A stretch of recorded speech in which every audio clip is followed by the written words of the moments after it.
Comisión de Derechos Humanos del Distrito Federal presenta. Hola, ¿qué tal? Esto es DH Noticias. Un espacio en el que presentamos a ustedes la información más relevante generada en materia de derechos humanos. Transmitimos desde la Ciudad de México a través de www.cdhdf.org.mx y en youtube.com/DH Noticiero. Los invitamos a acompañarnos en Facebook y Twitter, donde damos a conocer las actividades que lleva a cabo la Comisión de Derechos Humanos del Distrito Federal. Comenzamos. DH Noticias. La Comisión de Derechos Humanos de la Asamblea Legislativa del Distrito Federal inició el proceso para elegir a quienes ocuparán 2 espacios como consejeros honorarios de la CDHDF. Contar con acta de nacimiento que dé identidad a las personas es un derecho universal, que obliga a las autoridades a trabajar en forma coordinada. La Suprema Corte de Justicia de la Nación resolvió que la presunción de inocencia también debe ser respetada en litigios administrativos. Próximamente, el Organismo Defensor de Derechos Humanos de la Ciudad de México hará público el informe del impacto psicosocial a las víctimas del 1 de diciembre de 2012. En México hay 6 millones de personas con discapacidad. 6 de cada 10 enfrentan dificultades para caminar y moverse. Y al sur del continente, en Chile, un juez inició proceso contra 2 médicos y 2 militares por envenenar a presos políticos durante la dictadura de Augusto Pinochet. Con la muerte de José Emilio Pacheco, se apagó una de las más grandes luminarias de la literatura universal que representó dignamente a México. Vamos directo a la información. Contar con una identidad debe ser una garantía que permita a las personas acceder a otros derechos como son la salud, la educación, la cultura. Pero, ¿qué están haciendo las autoridades al respecto? Los detalles con nuestro compañero Luis Linares.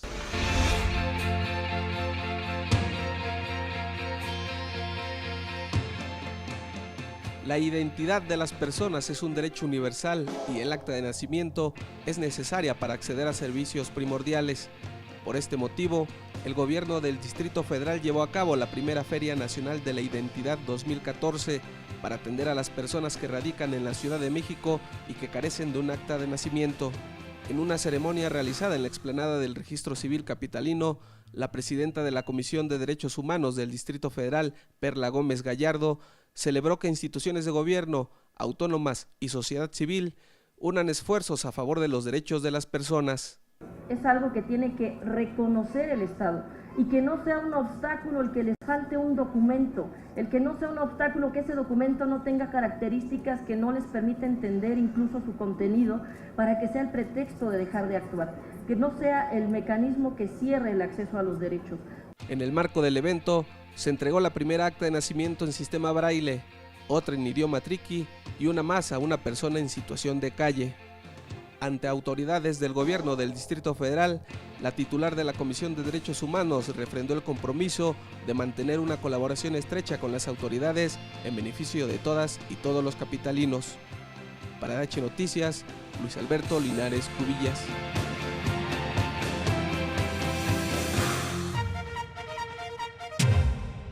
La Comisión de Derechos Humanos de la Asamblea Capitalina definió la ruta para la elección de 2 nuevos consejeros honorarios de la Comisión de Derechos Humanos del Distrito Federal. Los aspirantes registrados entre el 30 de enero y el 2 de febrero serán entrevistados los días 10 y 11 de febrero. El 14 de febrero, el órgano legislativo llevará a cabo el análisis de las entrevistas y trayectorias de las personas postuladas. Se tiene previsto que el 17 de febrero los legisladores de la comisión aprueben el dictamen que será sometido a consideración del Pleno de la Asamblea Legislativa. Participantes en el Foro Nacional Intercultural de Mujeres Indígenas, Campesinas y Afromexicanas exigieron a las autoridades frenar la violencia contra este sector de la población. Las asistentes denunciaron que incrementaron los feminicidios por la violencia intrafamiliar, militar, paramilitar, policial y el narcotráfico. Por estas causas, acordaron crear la Red Nacional de Mujeres contra la Violencia, que sesionará el 5 de marzo en la Ciudad de México. Y ya que hablamos de los derechos de las mujeres, les damos a conocer que nuevamente se registró el nacimiento de una menor afuera de un hospital en Oaxaca. De acuerdo con testigos, se trata de un nuevo caso de negligencia del personal médico que negó atención a la madre, una mujer indígena. Como ya le habíamos adelantado, en nuestro país, al menos 6 de cada 10 personas con discapacidad enfrentan problemas de movilidad. Nuestro compañero Fernando Cárdenas nos habla de una de las tareas pendientes con este sector. Uno de los mayores problemas a los que se enfrentan las personas con discapacidad en nuestro país es la movilidad.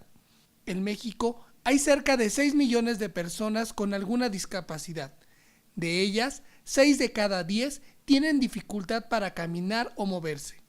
Es por ello que en los últimos años aumentó la demanda de automóviles especiales para este grupo de población. De acuerdo con la empresa Giant Motors, en el Distrito Federal circulan 5,000 vehículos con placas para personas con discapacidad. Sin embargo, en el país solo se fabrican 100 automóviles adaptados, mientras que el resto son importados, los cuales se venden a precios superiores a los 600,000 pesos y los hace poco accesibles. Ante la necesidad de desplazamiento que tienen miles de personas con discapacidad, es necesario que la industria automotriz dirija su mirada hacia este sector que parece estar olvidado por ella. Para DH Noticias, Fernando Cárdenas.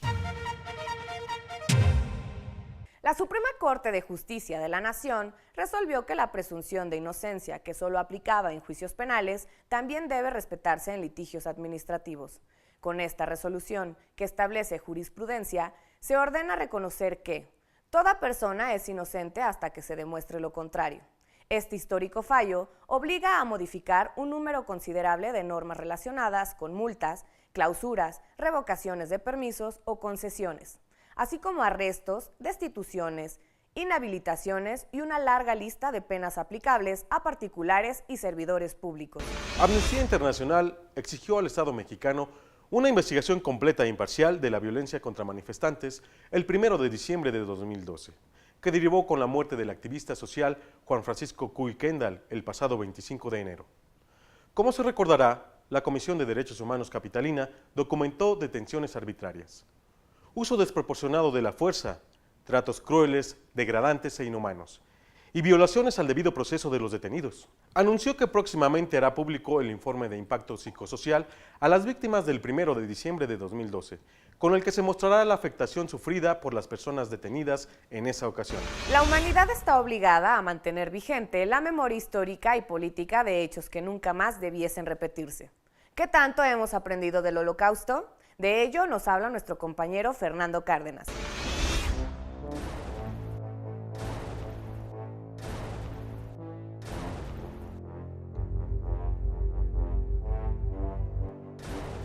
La memoria del Holocausto es un testimonio vergonzoso de cuando permitimos que la intolerancia, la discriminación y el odio sean la base en la que se fundan las sociedades.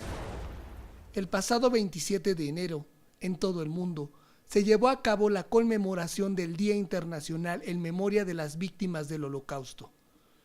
Conocer el sufrimiento de las víctimas y los destrozos ocasionados en sus vidas nos permiten prevenir la repetición de estos terribles actos para la humanidad. Más de 6 millones de personas murieron asesinadas en campos de concentración y exterminio. Sin embargo, 35 millones de víctimas fue el saldo del nazismo antisemita en Europa. Por este motivo, para la Comisión de Derechos Humanos del Distrito Federal, el Holocausto no es un tema superado. Actualmente, muchos grupos de población, como lo es la comunidad judía, son discriminados y segregados todos los días. La importancia de la memoria radica en no permitir en ninguna parte del mundo el miedo y el odio hacia los demás, el odio hacia las personas, el odio hacia nosotros mismos. Para DH Noticias, Fernando Cárdenas. Esta semana en Agenda DH, les recordamos que la Comisión de Derechos Humanos del Distrito Federal entregará el reconocimiento Hermila Galindo 2014 a personas que destacan por sus acciones a favor de las mujeres. Pero, ¿quién es Hermila Galindo? se trata de una valiente maestra que simpatizó con Francisco I. Madero, combatió la dictadura de Victoriano Huerta y se adhirió a la causa del ejército constitucionalista. Desde las trincheras feministas, promovió el derecho al voto de las mujeres y sus derechos sexuales. En 1952 se convirtió en la primera mujer legisladora. El plazo para inscribir candidaturas vence el 21 de febrero.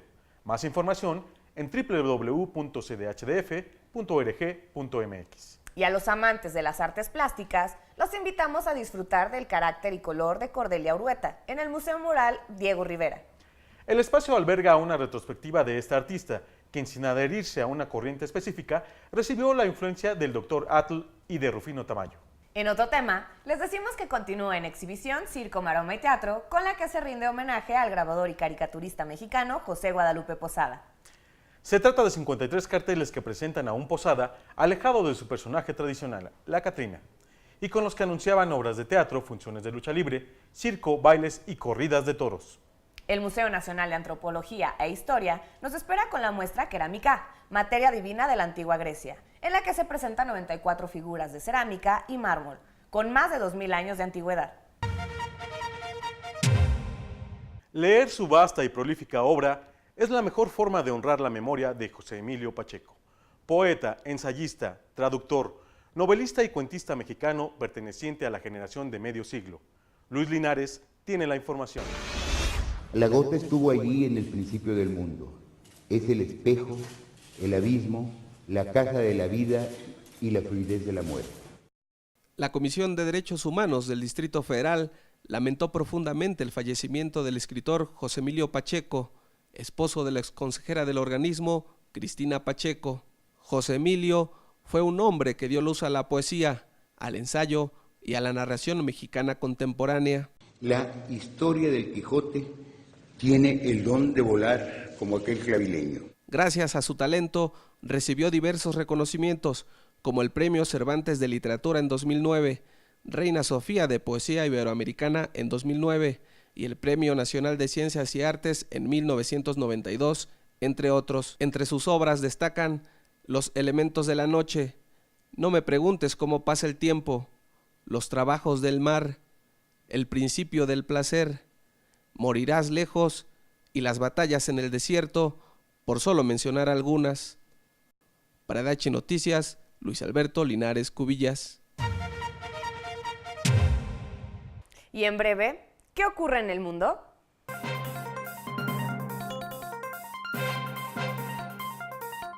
En La Habana, Cuba, se llevó a cabo la cumbre de la Comunidad de Estados Latinoamericanos y Caribeños, CELAC. En su declaración final, 29 jefes de Estado y de Gobierno refrendaron su compromiso por luchar contra la pobreza, el hambre y la desigualdad. Sin embargo, la cumbre cerró sin que se cuestionara la situación de los derechos humanos y las libertades en la isla. En Venezuela, la crisis por la escasez de papel pone en riesgo a los medios de comunicación impresos. Actualmente, 9 rotativos del interior cerraron y 7 tienen inventarios reducidos, por lo cual podrían circular hasta el mes de febrero. Esta crisis ya alcanzó a los grandes periódicos como El Nacional, El Universal y El Nuevo País. Los diarios importan papel de empresas canadienses y se compra en dólares, los cuales están restringidos por el gobierno desde hace 11 años. Por ello, periodistas, estudiantes y grupos sociales exigieron al gobierno de Nicolás Maduro la venta de dólares para que los periódicos compren papel y se acabe esta crisis que afecta a la libertad de expresión. En Chile, un juez procesó a 2 médicos y 2 oficiales retirados del ejército por envenenar a presos políticos en 1981 durante la dictadura de Augusto Pinochet. Los 4 procesados, de acuerdo con fuentes oficiales, permanecerán en prisión preventiva. La justicia, nuevamente, parece alcanzar a quienes cometieron abusos durante el régimen militar. Llegamos al final de este espacio en el que presentamos información de interés relacionada con los derechos humanos. Cada semana pueden encontrarnos en www.cdhdf.org.mx y en youtube.com/DH Noticiero. Y a quienes deseen información sobre las actividades que lleva a cabo la Comisión de Derechos Humanos del Distrito Federal, los invitamos a seguirnos en Facebook y Twitter. Hasta la próxima emisión de DH Noticias.